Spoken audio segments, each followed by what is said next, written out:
Mr. Williams is 90 years old. He is from Newcastle, Kentucky. He enlisted in the Navy in 1941 as an aircraft mechanic.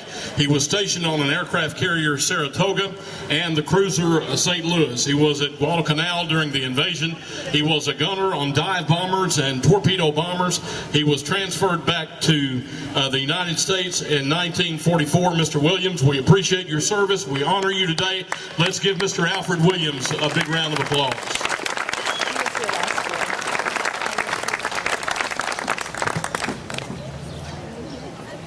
Okay, our next one is Mr. Woodrow Payton. Woodrow Payton, raise your hand. Okay.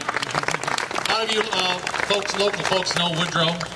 He was drafted in 1942 for tank warfare. He trained in the Mojave Desert. He was going to be sent to Africa, but the African campaign wound down, and instead he was transferred to the European Theater of Operations. Now, Woodrow, he landed on Utah Beach on D-Day plus 11 days after D-Day, as a gunner on a tank crew in the 607th Tank Destroyer Battalion. Now, Woodrow, he won't talk about this, but I got him to talk about it. Woodrow, he single-handedly, there were 5 German tanks coming down a hill. He was the only tank left out of his unit. I think his tank commander had been wounded. There were only 2 or 3 crewmen left, and Woodrow single-handedly, operating the tank and the gunnery, took out 3 of the 5 German tanks, and he won a Bronze Star for it.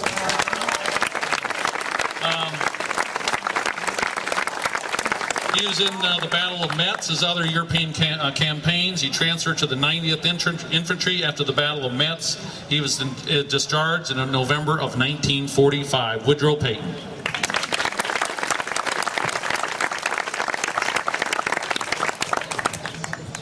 All right, this next individual, if you live close to Henry County, he needs no introduction.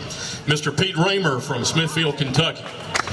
And if you don't know it, if you ever want to see Pete, he has a permanent seat up on the bench right here in front of the courthouse.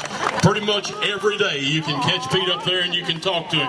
But Pete is 93 years old. He enlisted in December 1942 in the Army. He became a corporal. He served in Miami Beach on coastal artillery. He was transferred to Virginia Beach. He was shipped to the Philippines in July of 1945. At one point, there were 5 Raymer brothers in the service at the same time during World War II, while 6 of 9 brothers were in the service during the war. And then Pete was discharged in 1946. Let's honor Mr. Pete Raymer today with our applause and our respect. And the next individual we have, Mr. Roy Winchester. Roy, raise your hand. You're here, aren't you? There you are. Down there on the end, everybody knows Roy. He's from Bethlehem, Kentucky. 89 years old. He joined the Navy Air Corps in August of 1943. He was sent to various schools, including Middlebury College, Colgate University, and the University of North Carolina at Chapel Hill to study, to learn to fly. Unfortunately, he was injured and was discharged in December 1944. Everybody knows Roy not only is a World War II vet, but is a longtime superintendent for the Henry County Public Schools, and also a longtime Henry County School Board member. Mr. Winchester, we appreciate your service and we honor you today.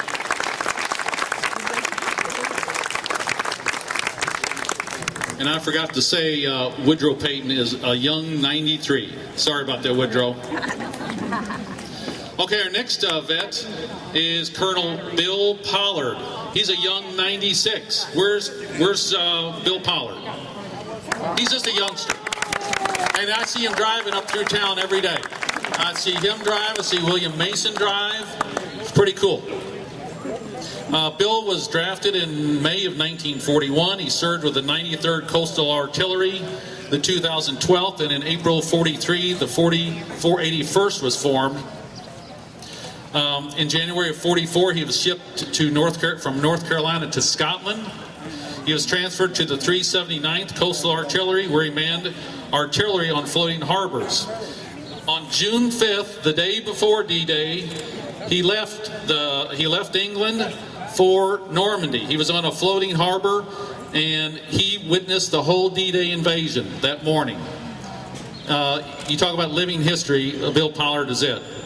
He manned a 40 millimeter artillery where he fired at German enemy positions.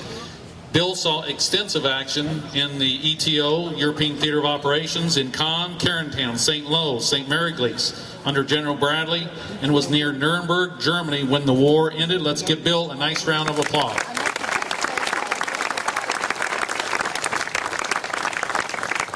All right, next we have Mr. Herbert Williams, and Mr. Williams is from Newcastle, Kentucky, and he is a very young 93 years of age. And let's give him a round of applause, and I'll read just a little bit about Mr. Williams.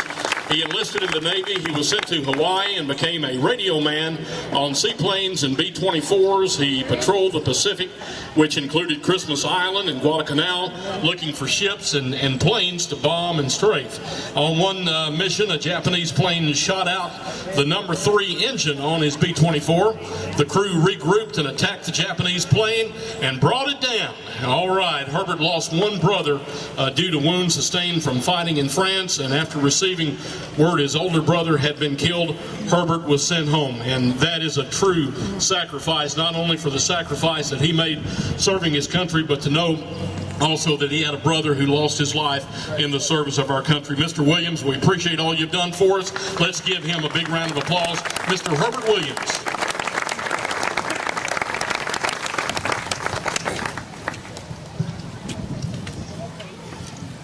Our next World War II veteran is this young gentleman at 93 is Herman Stanley. Herman's right here. He's got an interesting story. He served sort of in what we call the Forgotten War, the China-Burma-India War. It is sort of forgotten. You ought to read a little bit about it, but he played a major role in this. He was a radio operator flying supplies. He flew the famous hump over the Himalayan mountains in C-46s and C-47s. Now what's interesting, for a short time he was transferred to the famous Flying Tigers, where he was a waist gunner on B-25 bombers. So he has an interesting background. He had endured super cold temperatures, somewhat of 20 below zero, when he was fighting off enemy planes. Now on one mission, Herman, believe it or not, he was shot down. The crew had to bail out, I believe at night, Herman, I believe this was at night, they bailed out. And he was picked up 27 days later. Now, he only had about 3 days rations of food. So you know what, you know how they survived? And this is their training. They watched what monkeys ate. So they ate what monkeys ate for the next 20 some odd days, and that's how they were survived before they were picked up by American forces. Herman again is a young 93 from LaGrange, Kentucky. Let's give him a nice big hand.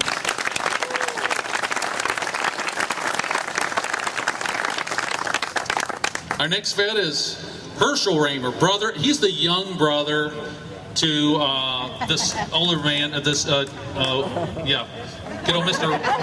Raymer. Herschel's a young 89, and I talk to Herschel almost every week. He gives me a call, and we just chit-chat. And he lives right in here in Eminence.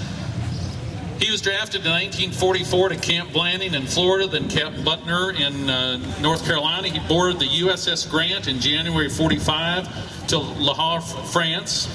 He went to Camp Lucky Strike. You probably heard about that when he arrived. He became a 30 caliber machine gunner with the 354th Regiment, Company D, in the 89th Division, and he served under General Patton.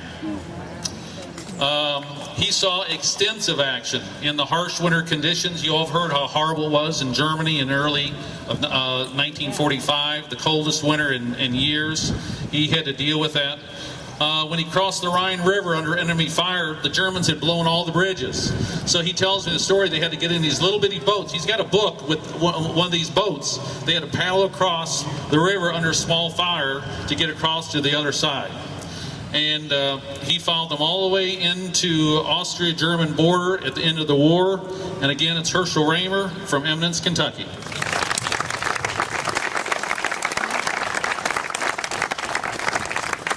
Next we have Mr. Glenn Fisher to the right, who received the earlier award.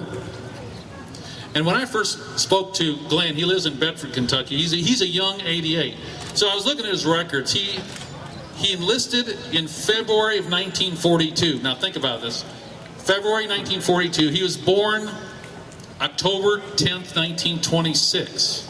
So if you do the math, for him to be 16, he would have been 16 on October 10th, 1942. He enlisted in February, which means he enlisted as a 15-year-old, which is amazing. He spent 18 months in Europe. He landed on D-Day plus 33. He was in the 9th Army under General Bradley. He saw extensive action on the front lines, operating 50 caliber machine guns, 40 millimeter anti-aircraft guns against, again, the retreating army. He sustained shrapnel injury. He always likes to tell the story. He was in a hospital and he woke up next to a German POW because they took care of both sides at that time. And at the end of the war, he's one of the few American soldiers. He actually met the Russian army on the Elbe River on May 6th. So when you see those captions of the Russians mean the Americans, he was one of those American soldiers. Again, Glenn Fisher, Bedford, Kentucky.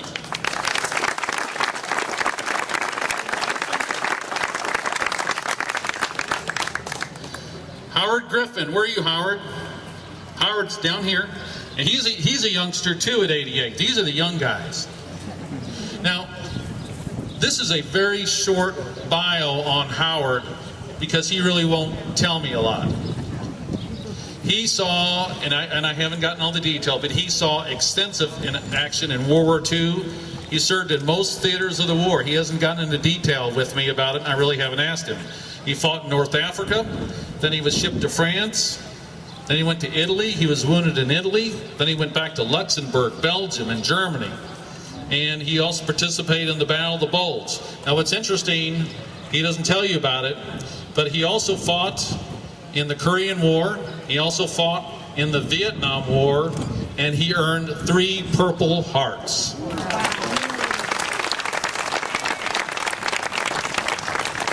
Howard is from LaGrange, Kentucky.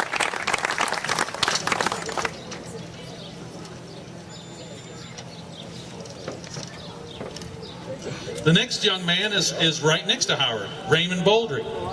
How you doing, Raymond? Now, I got to cheat a little bit.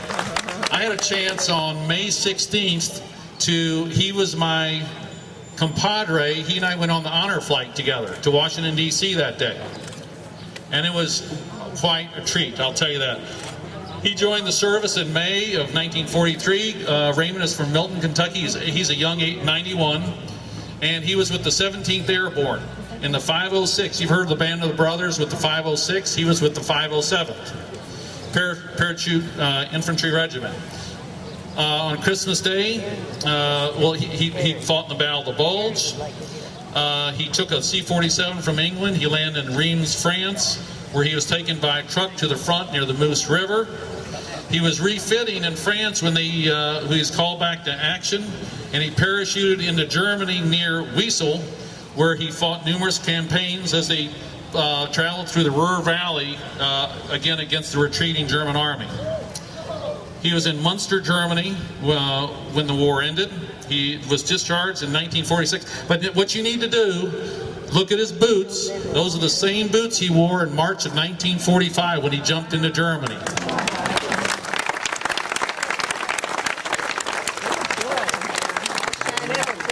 Again, Raymond Bouldry. All right, it is my honor to introduce our next veteran to you, Mr. Leonard Odell, and he is from Louisville, Kentucky, and he is 89 years of age. Yeah, go ahead, give him a round of applause. 89 years of age. And let me tell you just a little bit about Mr. Odell. He enlisted in 1943 with the Army Air Corps after basic training at multiple locations in Texas. He was shipped overseas to the China-Burma-India theater of the war. He was with the 14th Air Force. He was one of the first to fly a P-40N plane into China. He was flying a P-51 Mustang on October 1944 when he was shot down, and he was lost for 17 days before making it back to an American base. And get this, he was the co-pilot on Chiang Kai-shek's personal C-47 airplane. He earned the Purple Heart and miscellaneous other medals before being discharged in January of 1946. Let's honor Mr. Leonard Odell from Louisville, Kentucky.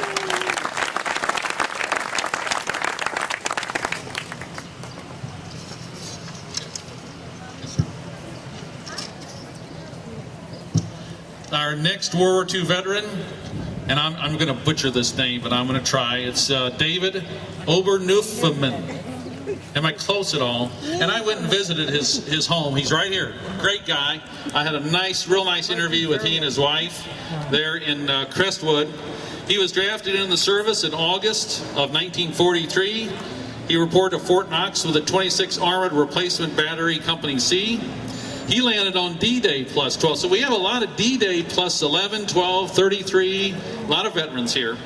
He was on an LST which held 7 tanks and men. He was a driver and gunner with the 29th Infantry in the 1st Army with 100 tanks.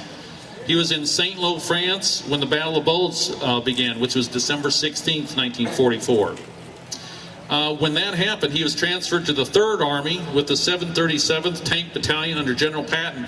And when the Battle of the Bulge, what he told me, when the Battle of the Bulge started, they need to rush troops into the Battle of the Bulge to stop the Germans. And he told me he drove 3 straight days in his tank to join the action in the Battle of the Bulge. He spent 3 days trying to get right into the action. He told me about one action where a staggered group of tanks took out a whole convoy of Germans. What's interesting, on Christmas Day, think about this, Christmas Day 1944, it was cold, he was named a tank commander. He was 19 years old after his previous 3 tank commanders had been killed. So think about it, you're 19 and you're named a tank commander on Christmas Day 1944. He fought in northern France and all through that part of France and Germany, and it was in Nuremberg, Germany, when the war ended. Let's give Mr. Oberneufmann a round of applause. And he's a youngster at 90.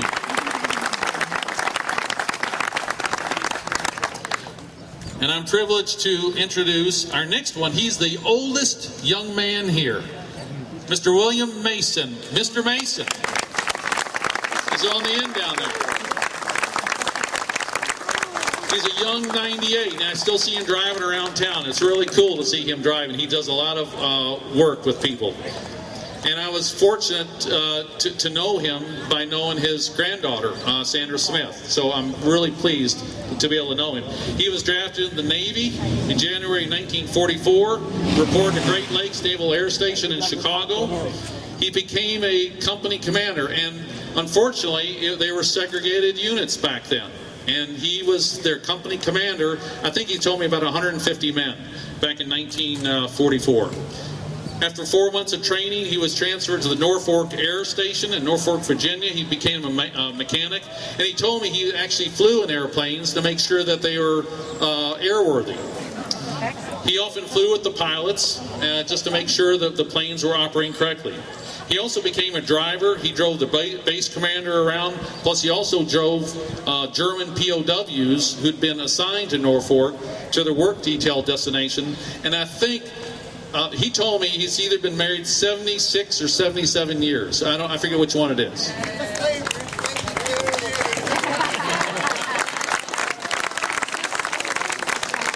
So, Mr. William Mason. All right, from Shelbyville, Kentucky, we have Dr. Noble Roberts. Let's give him a round of applause as well. And Dr. Roberts is 90 years young. He enlisted in the Coast Guard in 1943. He was attached to LST 793 in Pittsburgh with a crew of 112 men. He accompanied the ship to New Orleans, to Florida, through the Panama Canal to the Pacific Theater. He saw extensive action in the Pacific, including assaults on Caramoreto on March 26, 1945, followed by Aishima on April 16th. He saw Ernie Pyle one day before he was killed by a sniper. He witnessed kamikaze attacks on numerous ships. He landed on Okinawa on April 28th and numerous other Pacific islands prior to the end of the war, and then he landed in Tokyo Bay on August 16th for the occupation of Japan. Dr. Roberts, we're so happy to have you with us today, and we honor your presence and thank you for your great service to our country. Dr. Noble Roberts.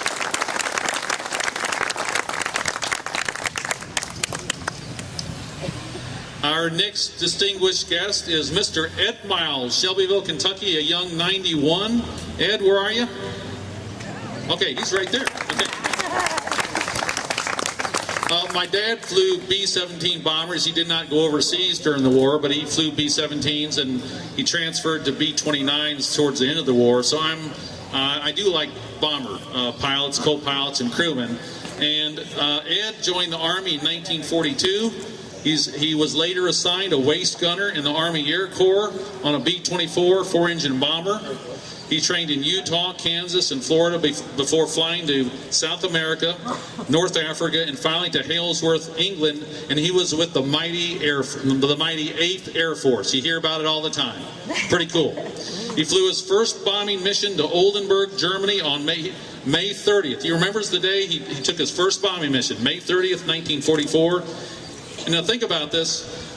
They were required to fly about 25 missions before they could go home. But often on these flights, early in the war, they would lose 25% of the planes because early on they didn't have P-51 Mustangs escorting them. But Ed Miles flew 30 missions, flew flak and anti-aircraft fire over France and Germany. Think about it, 30 missions. He actually flew 2 missions on D-Day in areas where the German reinforcements were trying to move in and hold back the Americans from coming on shore. So he flew 2 missions on D-Day. He completed his required missions in September of 44 and was reassigned back to the U.S. Was discharged in September of 1945. Ed Miles, thank you for your service.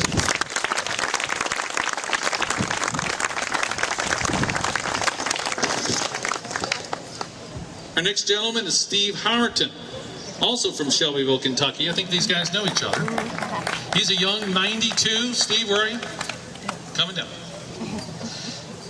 He was a UK student when he was drafted in January 43. He was in the infantry for 6 months and was accepted into Air Gunner School.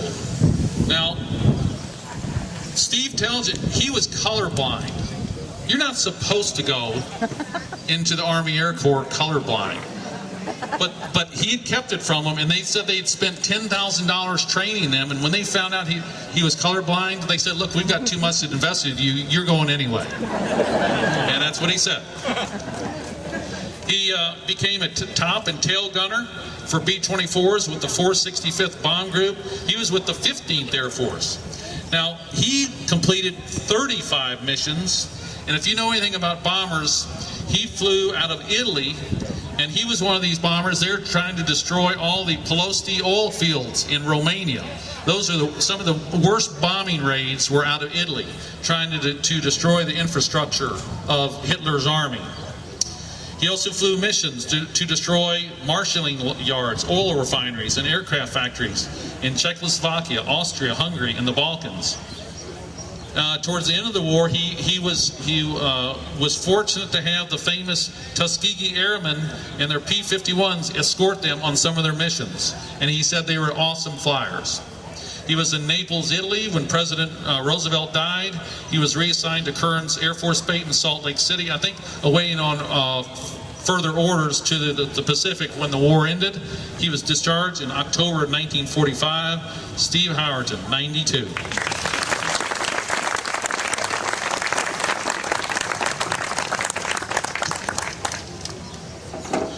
Next we have Jarl Lee Harris from Owenton, a young 90 right here, and I just met him recently. And on May 5th, 1943, he was drafted into the Army. He trained to become a paratrooper with the famous 101st Airborne Screaming Eagles. After many months of training, he was transported overseas on the Queen Mary, and he's one of the unique men here, like Bill Pollard. He parachuted in Normandy on D-Day, June 6, 1944, and saw extensive action in France. And he tells a story about using the famous clicker, you've heard about that, to find his fellow paratroopers after having landed. He used the hedgerows for protection from the Germans. His next jump came in September of 1944 for Operation Market Garden. And then you've heard about the Battle of Bulge, where he and the rest of the 101st Airborne, they were surrounded in Bastogne, France, and he was there. So you can go to a book and read about it, or you can just go talk to Jarl Lee and he'll tell you about it. But he was in Bastogne until General Patton broke through. His next stop was to liberate the Dachau concentration camp, and his final stop was Hitler's retreat, the Eagle's Nest at Berchtesgaden. So you talk about a history. That's Jarl Lee Harris from Owenton, a young 90. All right, next we have Mr. Harold Douglas Jones, and Mr. Jones lives in Louisville, Kentucky now, but he recently moved from Henry County, so let's honor Mr. Jones today. He is 89 years of age, and let me tell you just a little bit about Harold Douglas Jones. He was drafted in March of 1944. He went into the Navy and had basic training at the Great Lakes Naval Air Station. After training, he traveled to Los Angeles, where he boarded the heavy cruiser USS Baltimore, destined for Hawaii. From Hawaii, he cruised to the Pacific Theater of Operations, where he earned 5 battle stars in various battles in the Pacific. He was a gunner's mate loading ammunition into the big guns, and he spent most of his time shooting at Japanese dive bombers and kamikaze planes. These seaplanes included the Philippines and Iwo Jima, and he was in Hawaii when the war ended. He was discharged in 1946. Mr. Harold Douglas Jones, formerly of Henry County, now in Louisville, Kentucky. We honor your service today, sir. Isn't this fun? I mean, I can't believe it just goes on and on. I mean, I'm in 7th heaven. Now, our next World War II veteran is Elwin Abrams, a good friend of Herman Stanley. So, Elwin, where are you? Right here on the end. He's a young 93. He's out of Louisville. He enlisted in the Army Air Corps in early 1942. Reported to Fort Knox. He was transferred to Savannah and other locations in the South for radio operator and machine gun training, and he was on B-25 bombers just like Herman Stanley. He flew his B-25 bomber from Miami, Florida to South America, across to South Africa, where he flew coast patrols looking for German subs. Then he was transferred to Casablanca, where he continued looking for more subs on coastal patrols. Then he flew on across North Africa to India, then on to China for his next assignment. He was with the 491st Bomb Squadron Group, where he flew bombing missions during the China, Burma, India Theater of Operations, the same one Herman was in. He completed 40 bombing missions. So we've got 30, 35, 40 bombing missions over Burma. When he was reassigned to New Delhi, he became a radio operator on a C-47 used by the commanding general of the China, Burma, India Theater of Operations. So he had a really nice gig that last stint of the war. And then he concluded his service. So, Elwin Abrams from Louisville, Kentucky.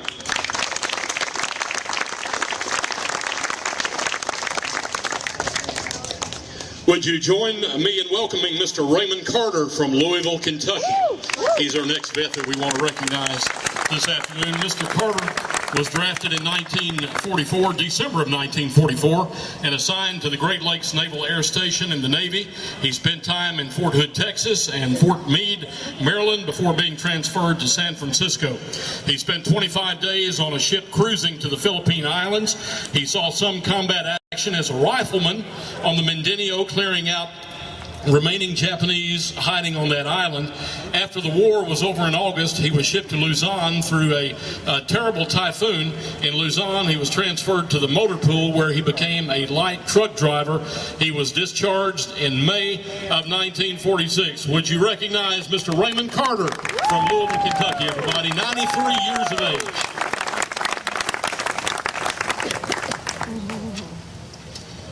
And I get the distinct pleasure of introducing Carlette Vance, right here in the middle. We put her right in the middle. And I told everyone, that's my call. I'm going to put her right in the middle of all these young men. She enlisted in March of 1949. Think about it. She enlisted. She didn't have to enlist, but she enlisted in 1943. Had basic training in Fort Meade, Maryland, to become a nurse. She was transferred to Camp Lee, Virginia, which was a staging area prior to going overseas. She traveled to Boston Harbor. She left on June 25th, 1944, arriving in Scotland July 2nd. She then took a train to Salisbury, England, to the 110th Station Hospital in Southampton, England, to take care of the wounded from the Normandy invasion. She then left Southampton and went across the channel to the Normandy beaches. She was telling me on the phone, I think she arrived on the artificial beaches. They hadn't gotten they hadn't, Cherbourg, they hadn't opened up yet. So she remembers walking on these artificial wharfs in Normandy. From there, she traveled to Versailles, France to work in the blood bank at the Paris Orphanage compound. She then was transferred to the First General Hospital, where she was taking care of the wounded from the Battle of the Bulge. That's where she met her future husband. He was wounded from fighting in combat action, and they happened to meet there, and they were married later on, back in the States. She stayed there to the end of the war. She had a small injury, and she was flown back with the wounded to Long Island, New York. She had surgery in Atlantic City in October of 1945, and she was discharged on June 8th, 1946. If you get a chance, come up and say hi to her. She is great to chit-chat with. Carletta Vance from Owen, Kentucky, 93.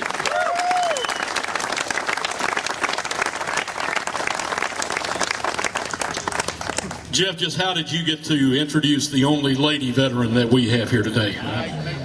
I kind of want, I guess you're the boss, so I wanted to do that, but that's okay. All right, we have Mr. Mike Mercurio from Madison, Indiana. Mike, where are you? There you are, down there on the end, all right? He is a very young 88 years of age, and he enlisted in the Navy as a 17-year-old in Dayton, Ohio. He had a physical in Cincinnati and reported to Camp Perry in Williamsburg, Virginia. He traveled to Norfolk, where he reported to the Keemung, a Navy tanker. Traveled with 6 destroyers all over the world. This included the North and South Pacific and North Africa, supplying fuel to destroyers, cruisers, battleships, and aircraft carriers. He was a third-class petty officer with duties as ship serviceman and a hot shell man. He circled the globe numerous times during his time in the service. And Mr. Mercurio, we appreciate your service to our country. We're happy to have you in Newcastle with us today. Make welcome Mr. Mike Mercurio.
Down we dive, spouting our flames from under.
much. Our last song Thank you to today. our veterans for Yes, their thank you for your service. Our last song today is my favorite. If tomorrow all the things were gone, I'd work for all my life, and I had to start again with just my family by my side. I thank my God above to be living here today, 'cause this flag still stands for freedom, and they can't take that away. And I'm proud to be an American, where at least I know I'm free. And I won't forget the ones who died, who gave that right to me. And I gladly stand up next to you and defend her still today, 'cause there ain't no doubt I love this land. God bless the USA.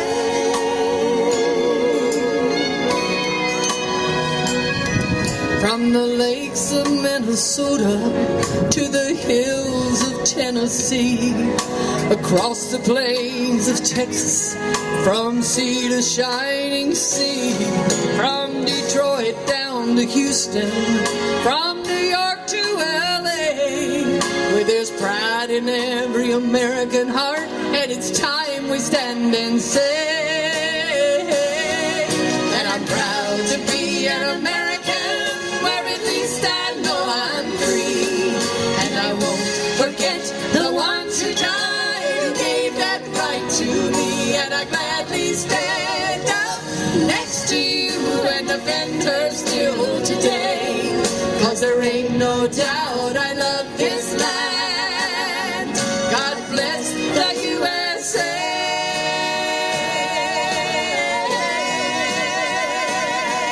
And I'm proud to be an American, where at least I know I'm free. And I won't forget the ones who died, who gave that right to me. And I gladly stand up next to you and defend her still today, 'cause there ain't no doubt I love this land. God bless the U.S.